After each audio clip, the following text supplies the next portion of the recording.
कौन एक अख्यात दिवसे नाही जानी आजी, नाही जानी आजी। मराठार कोण शोयले एरंडेर अंधकारे बसे। हे राजा शिवाजी, तब भाल उद्यासियाए भावना तैत प्रभावत ऐसे छिल नामी। एक धर्म राज्य पाशे, एक धर्म राज्य पाशे, खंड छिन्न विक्षिप्त भारत बंधे दिब आमी।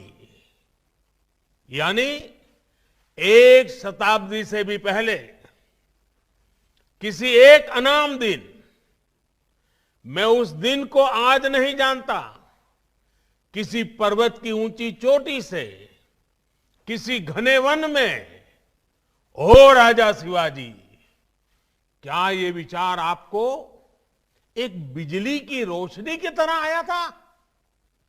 क्या ये विचार आया था कि छिन्न भिन्न इस देश की धरती को एक सूत्र में पिरोना है? क्या मुझे इसके लिए खुद को समर्पित करना है? इन पंक्तियों में छत्रपति वीर शिवाजी से प्रेरणा लेते हुए भारत की एकता, भारत को एक सूत्र में पिरोने का आह्वान था। देश की एकता को मजबूत करने वाली इन भावनाओं को हमें कभी भूलना नहीं है। पल पल, जीवन के हर कदम पर देश की एकता, अखंडितता के इस मंत्र को हमें याद भी रखना है, हमें जीना भी है।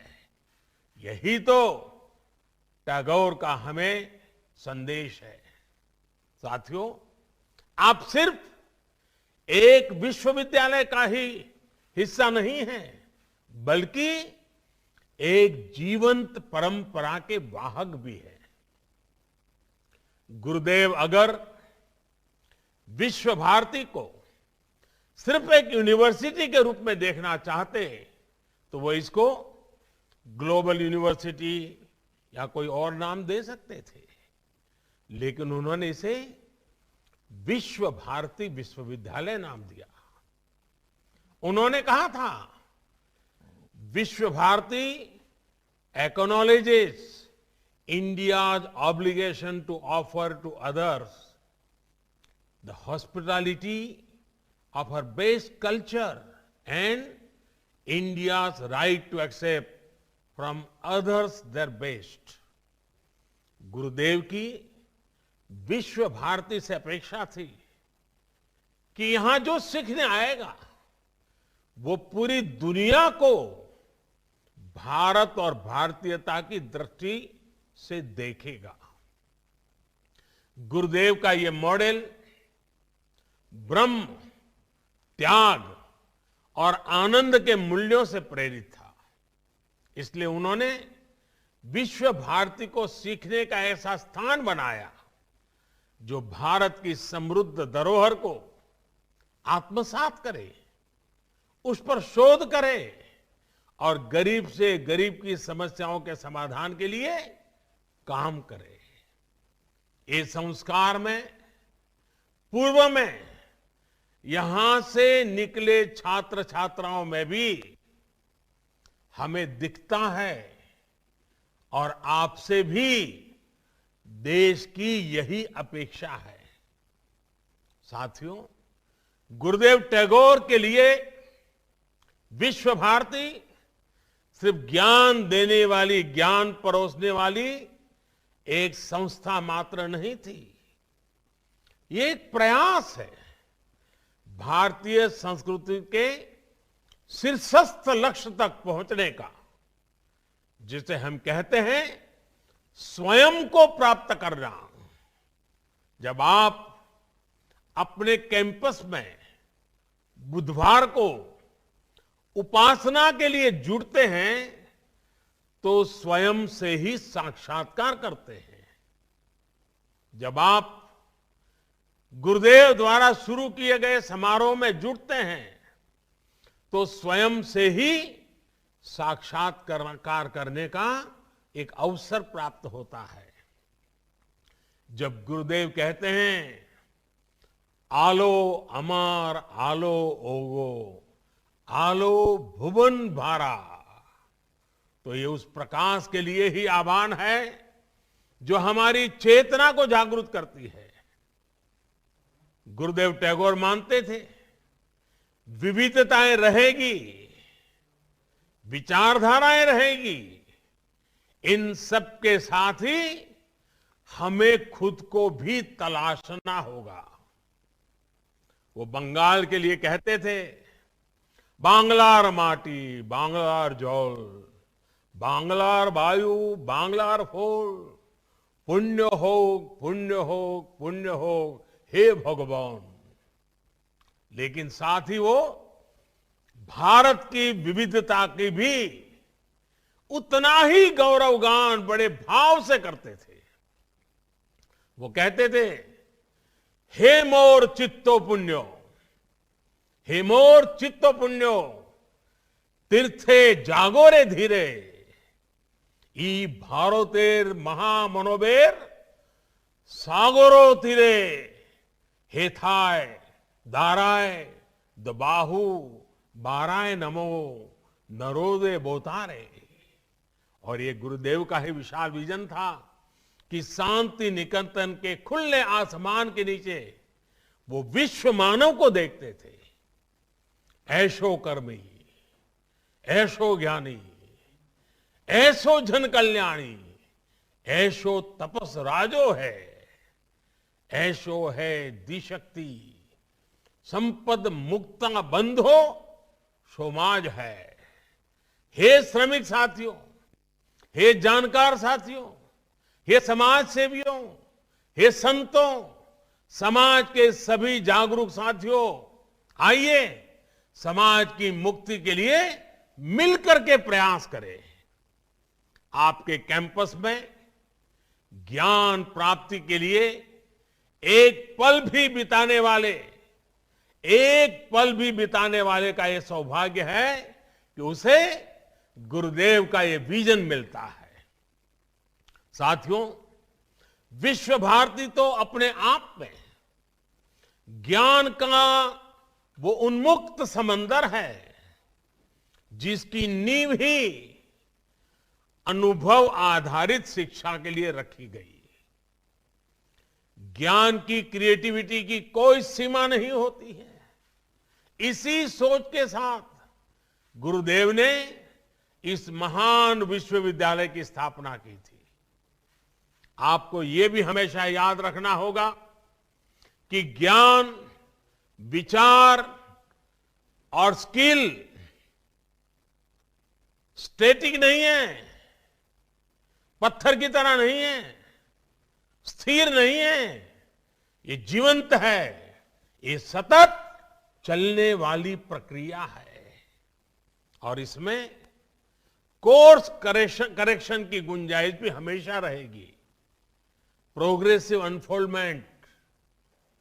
लेकिन नॉलेज और पावर दोनों रिस्पॉन्सिबिलिटी के साथ आते हैं।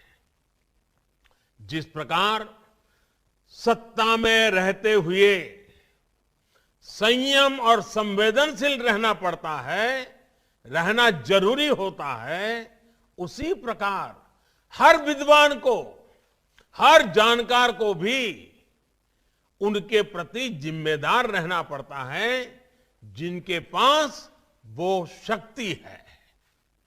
आपका ज्ञान सिर्फ आपका नहीं बल्कि समाज की, देश की, अरे भावी पीढ़ियों की भी वो धरोहर है।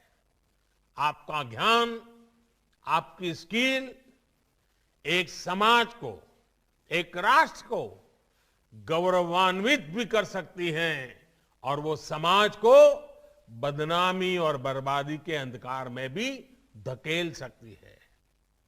इतिहास और वर्तमान में ऐसे अनेक उदाहरण हैं।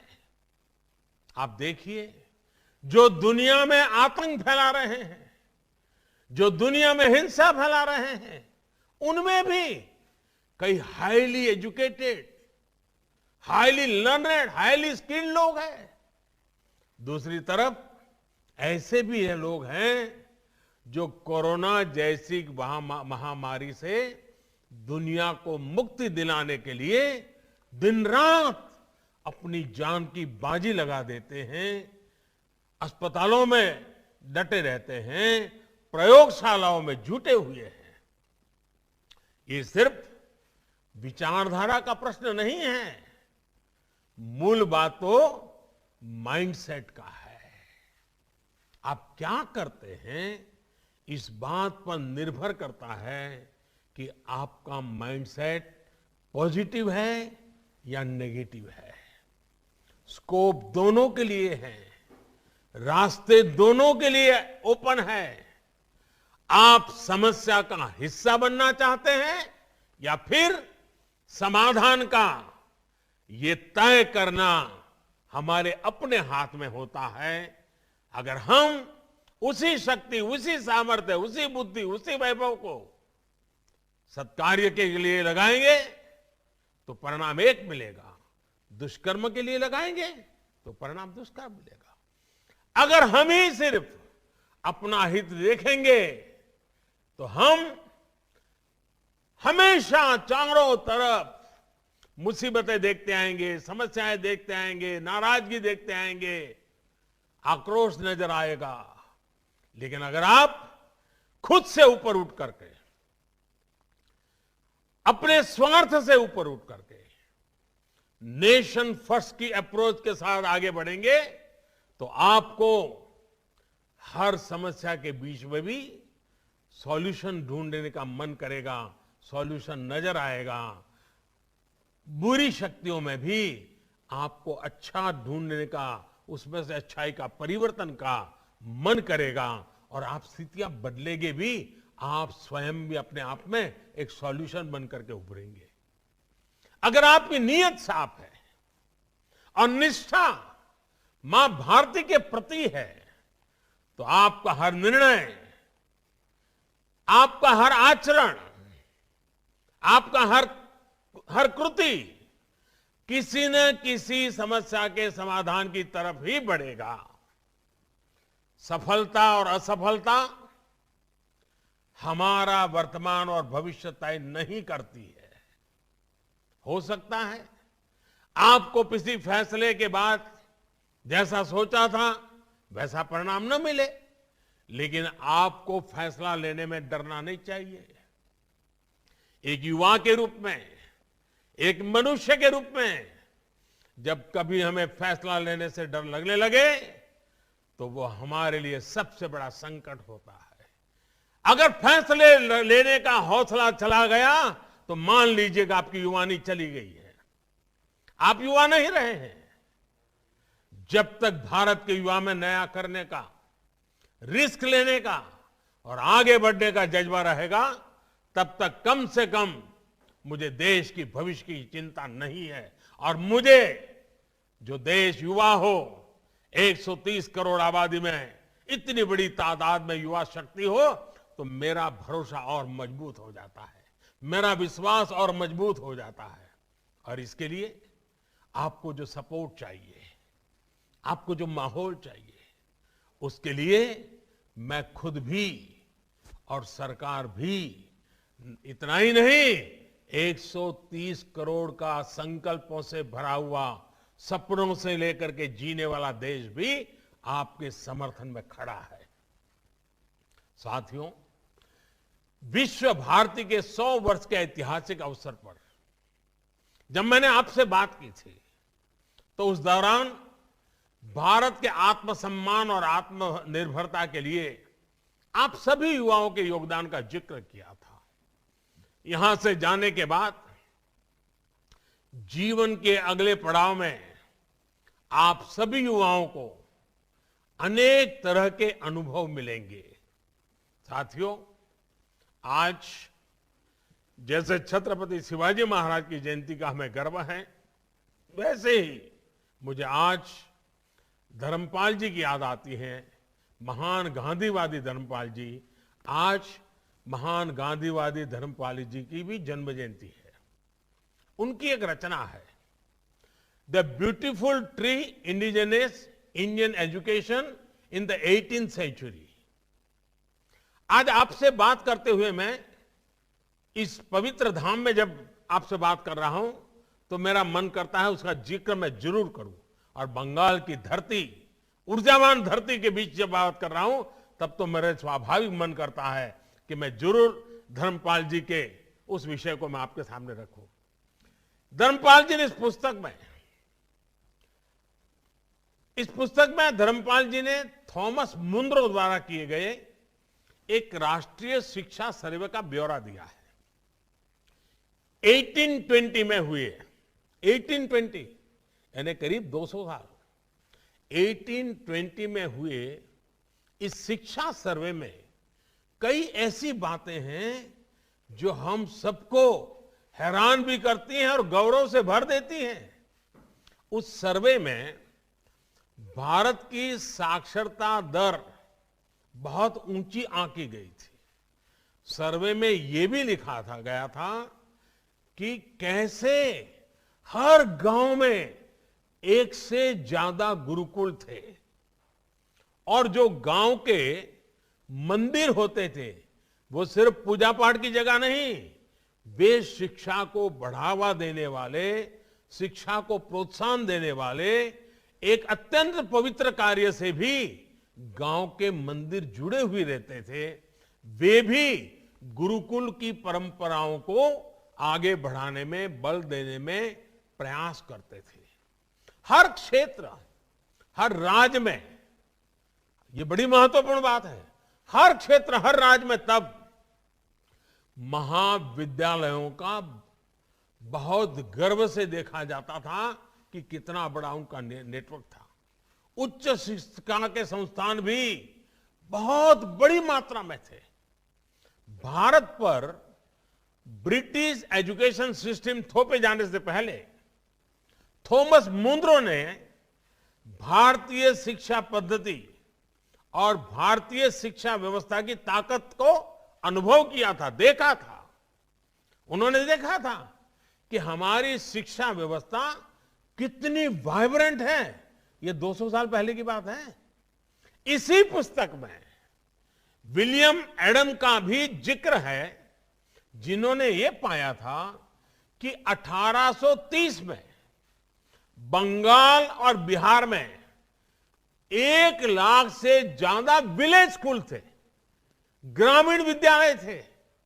साथियों, ये बातें मैं आपको विस्तार से इसलिए बता रहा हूं क्योंकि हमें यह जानना आवश्यक है कि हमारी शिक्षा व्यवस्था क्या थी, कितनी गौरवपूर्ण थी, कैसे हर इंसान तक पहुंची हुई थी और बाद में अंग्रेजों के कालखंड में और उसके बाद के कालखंड में हम कहां से कहां पहुंच गए, क्या से क्या हो गया।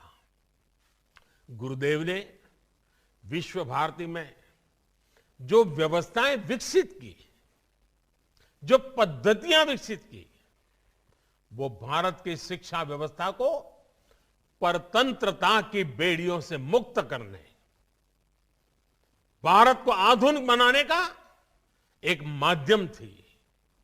अब आज भारत में जो नई राष्ट्रीय शिक्षा नीति बनी है, वो भी पुरानी बेड़ियों को तोड़ने के साथ ही विद्यार्थियों को अपना सामर्थ्य दिखाने की पूरी आजादी देती है।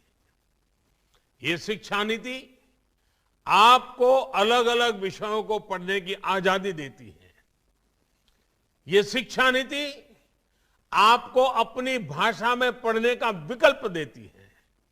ये शिक्षा नीति एंटरप्रेन्योरशिप, सेल्फ एम्प्लॉयमेंट को भी बढ़ावा देती है। ये शिक्षा नीति रिसर्च को, इनोवेशन को बल देती है, बढ़ावा देती है। आत्मनिर्भर भारत के निर्माण में ये शिक्षा नीति भी एक अहम पड़ाव है। देश में एक मजबूत रिसर्च और इनोवेशन इकोसिस्टम बनाने के लिए भी सरकार लगातार काम कर रही है। हाल ही में सरकार ने देश और दुनिया के लाखों जर्नल्स की फ्री एक्सेस अपने स्कॉलर्स को देने का फैसला किया है। इस साल बजट में भी रिसर्च के लिए नेशनल रिसर्च फाउंडेशन के माध्यम से आने वाले 5 साल में 50,000 करोड़ रुपए खर्च करने का प्रस्ताव रखा है। साथियों, भारत की आत्मनिर्भरता देश की बेटियों के आत्मविश्वास के बिना संभव नहीं है।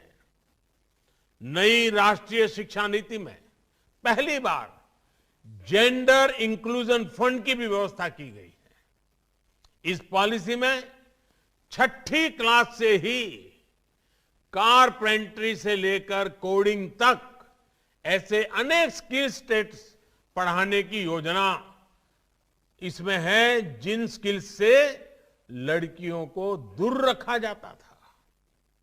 शिक्षा नीति बनाते समय बेटियों में ड्रॉप आउट रेट ज्यादा होने के कारणों को गंभीरता से स्टडी किया गया है। इसलिए पढ़ाई में निरंतरता, डिग्री कोर्स में एंट्री और एग्जिट का ऑप्शन हो और हर साल का क्रेडिट मिले, इसकी एक नए प्रकार की व्यवस्था की गई है। साथियों, बंगाल ने अतीत में भारत के समृद्ध ज्ञान विज्ञान को आगे बढ़ाने में देश को नेतृत्व दिया और यह गौरवपूर्ण बात है। बंगाल एक भारत श्रेष्ठ भारत की प्रेरणा स्थली भी रहा है और कर्मस्थली भी रहा है। शताब्दी समारोह में चर्चा के दौरान मैंने इस पर भी विस्तार से अपनी बात रखी थी। आज जब भारत 21वीं सदी की नॉलेज इकोनॉमी बनाने की तरफ बढ़ रहा है, तब भी नजरें आप पर है, आप जैसे नौजवानों पर है, बंगाल की ज्ञान संपदा पर है, बंगाल के ऊर्जावान नागरिकों पर है। भारत के ज्ञान और भारत की पहचान को विश्व के कोने कोने तक पहुंचाने में विश्व भारती की बहुत बड़ी भूमिका है। इस वर्ष हम अपने आजादी के 75वें वर्ष में प्रवेश कर रहे हैं। विश्व भारती के प्रत्येक विद्यार्थी की तरफ से देश को सबसे बड़ा उपहार होगा कि भारत की छवि को और निखारने के लिए हम सब मिलकर के और विशेष करके मेरे नौजवान साथी ज्यादा से ज्यादा लोगों को जागरूक करें। भारत जो है, जो मानवता, जो आत्मीयता, जो विश्व कल्याण की भावना हमारे रक्त के कण कण में है, उसका एहसास बाकी देशों को कराने के, पूरी मानव जात को कराने के लिए विश्व भारती को देश की शिक्षा संस्थाओं का नेतृत्व करना चाहिए।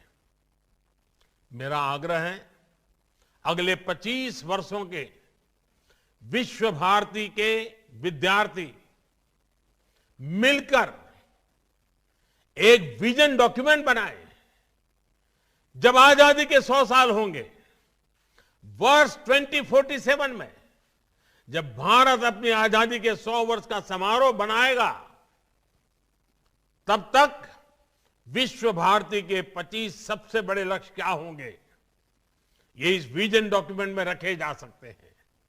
आप अपने गुरुजनों के साथ चिंतन मनन करें, लेकिन कोई न कोई लक्ष्य अवश्य तय करें। आपने अपने क्षेत्र के अनेक गांवों को गोद लिया हुआ है। क्या इसकी शुरुआत हर गांव को आत्मनिर्भर बनाने से हो सकती है? पूज्य बापू ग्राम राज्य की जो बात करते थे, ग्राम स्वराज की बात करते थे। मेरे नौजवान साथियों, गांव के लोग, वहां के शिल्पकार, वहां के किसान, इन्हें आप आत्मनिर्भर बनाइए। इनके उत्पादों को विश्व के बड़े बड़े बाजारों में पहुंचाने की कड़ी बनी है। विश्व भारती तो बोलपुर जिले का मूल आधार है। यहां के आर्थिक, भौतिक, सांस्कृतिक सभी गतिविधियों में विश्व भारती रचा बसा है, एक जीवंत इकाई है। यहां के लोगों को, समाज को सशक्त करने के साथ ही आपको अपना बृहद दायित्व भी निभाना है। आप अपने हर प्रयास में सफल हो, अपने संकल्पों को सिद्धि में बदलें। जिन उद्देश्यों को लेकर के विश्व भारती में कदम रखा था और जिन संस्कारों और ज्ञान की संपदा को लेकर आज जब आप विश्व भारती से कदम दुनिया के दहलीज पर रख रहे हैं, तब दुनिया आपसे बहुत कुछ चाहती है, बहुत कुछ अपेक्षाएं रखती है। और इस मिट्टी ने आपको संवारा है, आपको संभाला है और आपको विश्व की अपेक्षाओं को पूर्ण करने योग्य बनाया है, मानव की अपेक्षाओं को पूर्ण करने योग्य बनाया है। आप आत्मविश्वास से भरे हुए हैं, आप संकल्पों के प्रति प्रतिबद्ध हैं, आप संस्कारों से पुलकित हुई आपकी जवानी है। ये आने वाली पीढ़ियों को काम आएगी, देश के काम आएगी। 21वीं सदी में भारत अपना उचित स्थान प्राप्त करे, इसके लिए आपका सामर्थ्य बहुत बड़ी ताकत के रूप में उभरेगा, ये पूरा विश्वास है। और आप ही के बीच में, आप ही का एक सही यात्री होने के नाते मैं आज इस गौरवपूर्ण क्षण में अपने आप को धन्यवाद मानता हूं। और हम सब मिलकर के इस गुरुदेव टैगोर ने जिस पवित्र मिट्टी से हम लोगों को शिक्षित किया है, संस्कारित किया है, हम सब मिलकर आगे बढ़े, यही मेरी आपको शुभकामनाएं हैं। मेरी तरफ से अनेक अनेक शुभकामनाएं। आपके माता पिता को मेरे प्रणाम, आपके गुरुजनों को प्रणाम, मेरी तरफ से बहुत बहुत धन्यवाद।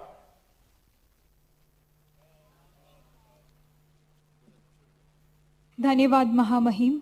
आपके द्वारा दिखाए गए मार्ग हमारे जीवन के लिए अत्यंत महत्वपूर्ण है। अब मैं माननीय उपाचार्य महोदय से निवेदन करूंगी कि वे अपने आशीर्वचन से हमें प्रेरित करें। मैं अपने तरफ से मेरा जो आचार्य है नरेंद्र मोदी जी को मैं धन्यवाद देता हूं और ये अनुरोध करता हूं, सर एक बार आप खुद आ जाइए। ये वर्चुअली में दिल मानता नहीं, से अनुरोध है आपको सर। हाँ सर, तो मैं रिक्वेस्ट यही करूंगा सबका तरफ से, आप प्लीज एक बार आ जाइए यहाँ पे। नहीं, मुझे बहुत अच्छा लगेगा, मैं जरूर आऊंगा। धन्यवाद सर। आशीर्वचन